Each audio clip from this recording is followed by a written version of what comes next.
Happy Wednesday, everyone, and good afternoon. Welcome to 12 News Now. I'm Isaiah Bryant. I hope that you all are having a great day so far, and hope that you all are having a great week as well, too. I know we're seeing some sunny skies out there and some cold and breezy conditions. I'll be sure to check into our latest weather forecast here in a little bit. First, I do want to go ahead and get into some news that you all need to know today, starting over in Israel. Today, Israel continues its ground offensives into Gaza, and evacuations of people trapped in the Gaza Strip begin today for the first time since Israel imposed a siege. Some injured civilians crossed into Egypt with hundreds of foreign passport holders, including some Americans, also making out. Israeli forces say an attack which destroyed a refugee camp killed a senior Hamas commander. The UN calls the situation in Gaza a public health catastrophe, and back here at home, Congress is grappling with passing an aid package for Israel and possibly Ukraine as well. Chris Pallone is in Washington with the latest. Israel says an attack on a refugee camp near Gaza City killed a senior Hamas commander, one of the leaders of the October 7th massacre of more than 1,000 Israelis. A nearby Hamas-run hospital said dozens were killed and hundreds injured. NBC News cannot independently confirm those figures. This is another way. Secretary of State Antony Blinken told a Senate committee the humanitarian situation in Gaza is becoming increasingly dire. First, let's be clear that the needs are desperate. The needs for the most basic things: food, water, medicine, fuel. All of these are literally a matter of life and death. Hospitals in Gaza are barely functioning. This has been a massacre that's been unfolding, and now we're getting to the final chapter of this massacre where even the wounded will not be spared. The world needs to intervene now. It is. On Capitol Hill, two Biden cabinet secretaries urged the Senate to pass a new foreign aid package to help two pivotal allies defend themselves. In both Israel and Ukraine, democracies are fighting ruthless foes who are out to annihilate them. Congressional Republicans divided on whether to continue supporting Ukraine in its fight against Russia. The new House Speaker, Mike Johnson, supports a bill with aid for Israel only. To separate the package is naive, because the threats have commonality.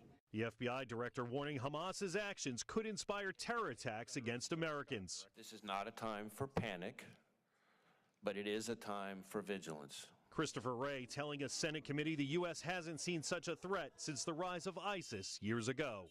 The State Department says Secretary of State Antony Blinken will visit Israel once again on Friday. He spoke with the Israeli president yesterday and affirmed the U.S.'s commitment that Israel should be able to defend itself. In Washington, Chris Pallone, NBC News. And crews still hard at work this afternoon battling some of the wildfires across Virginia. This is a look at the Quaker Run wildfire in Madison County. At last check, the fire has burned nearly 600 acres and no structures have been damaged, but it did burn roughly 30 acres into Shenandoah National Park. And a wildfire continues burning at Parrot Mountain in Pulaski. The fire sparked over the weekend and has burned more than 500 acres, and so far it's about 70% contained. The cause remains under investigation, and we'll be sure to bring you the latest out of that. And the city of Richmond is scrambling to open the site that is supposed to serve as its new cold weather shelter. This as temperatures start to drop. Emily Yinger has the latest ahead of a meeting today to talk about getting that space open as soon as possible. Well, this shelter site here at 1900 Chamberlain Parkway is supposed to open in partnership between the Salvation Army and the city of Richmond. When I spoke with the Salvation Army about a week ago, they told me that the target open date for the shelter site isn't until December 1st at the earliest. They still have to finalize contract negotiations, hire between 20 to 25 staff members, and actually get this space set up and ready to house people.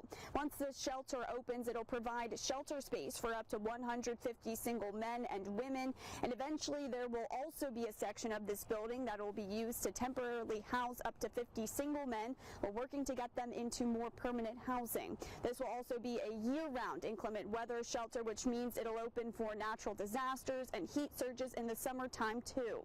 The shelter site is supposed to be the solution to all of the problems the city ran into last year with its cold weather shelter sites. Last year, the city utilized a scattered site model where it was supposed to open 4 shelters across the city of Richmond, but none of the shelters opened on time due to things like contract negotiation issues, and another one never opened at all. Now tonight, city leaders are going to meet here at 6 o'clock to discuss what the plan is for opening this shelter before that December 1st start date. Meanwhile, temperatures continue to drop. On your side, Emily Yinger, NBC 12 News. In Richmond, city leaders now have another tool in their toolbox to try and fix the affordable housing crisis. The local initiative Support Corporation is now investing $50 million to tackle the ongoing problem. That matches the money from City Council's resolution approved back in the spring. The goal is to gather $10 million a year over the next 5 years, which would go towards building more housing units in the city. And students in Virginia not showing up to school continues to be a focus for the governor. This is new video of Governor Glenn Youngkin visiting Louisa Elementary this morning. He then left to head over to Louisa County High School for a tour, and he's recently applauded the division for its solutions to chronic attendance issues and learning loss. This comes as the governor pushes his all-in VA plan to resolve the issues across the state. Well, alrighty, that pretty much concludes all the news that you all need to know this afternoon. Thank you all so much for joining me. Before we head out, though, let's go ahead and take a look at our current weather forecast.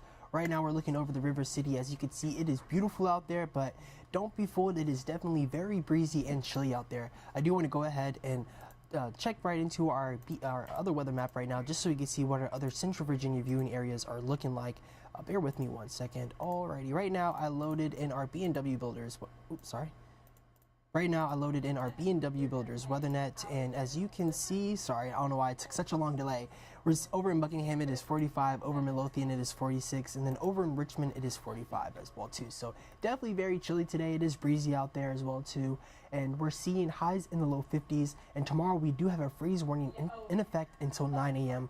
We're seeing widespread frost and freeze likely in the morning tomorrow, but it is going to be sunny, lows in the near 30s, in the mid and upper 20s in rural locations, and the highs are going to be in the mid 50s tomorrow. So definitely make sure you download our NBC 12 First Alert weather app. That way you can stay up to date with any new or unexpected weather conditions coming into your area. And also be sure to join us coming up at First Look at 3. We'll have some more news and weather in those shows as well. But I do want to thank you all for joining me. I hope that you all are having a great day so far and a great week as well too. And hope to see you all back here tomorrow morning at 9 a.m. for some more 12 News Now. Have a great day, everyone.